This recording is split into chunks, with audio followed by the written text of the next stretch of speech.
هەرچەندە دەمێ پتش 15 ڕۆژاندا لە هەرێما کوردستانی چالاکیش بۆ نهێلانە تونند و تژی دژیش ناپڕێوە دەچن لێ وەکو ژنێن ئێزیدا خوێکردن لە بەرچاوی هەموو دنیایە ڕۆژانە کەچ و ژنێن ئێزیار تووشی چەندین جۆرێن تونند و تژی دەبن دیکەتیخانەیەن داعشدا و هەروە ساڵ ناوا کەمپاژی تووشی تونند و تژێن دەرونی دەبن و چ بۆوان نایەتەکردن ودێتوان حالەتی تصادە یعنی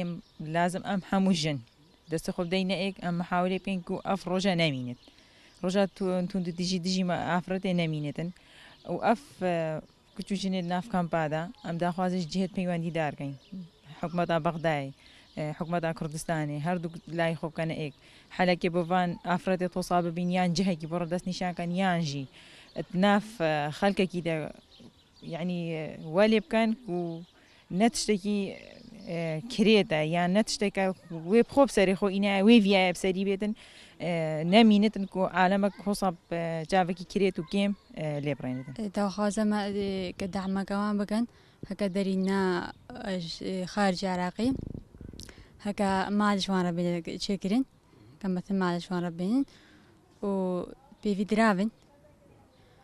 و دکتۆری نەفسی هەفتشتەمەشوانە ضروریە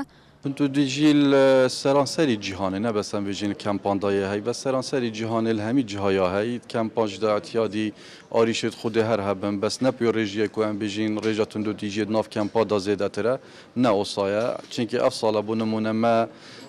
آمار شش هی وراگه هاندینه که شش هی ود دست پیکید افسال تون دو دیجیل سرانسری پاریزگه ها دو که کم بویا وکی پارو پیرار نینه هەروەسا کەچ و ژنێن ئێزیا و یەکەشدا نەخویاکردن ئەو دراوێت وی دەمیدا لڤان چالاکات ئێدەمەزاختن دەکەن یان هەندێکا پێش دەستێ داعش ڕزگارکەن یان ژی ڕەوشە ژیانە ژنێن ڕزگاربووی دناوا کەمپادا باشتر لێ بکەن کو ئەوە باشترین بەرەنگاربوونە دژی تونند و تیژێ شێروان خدر کورسات نیوز کۆمەلگا شاریە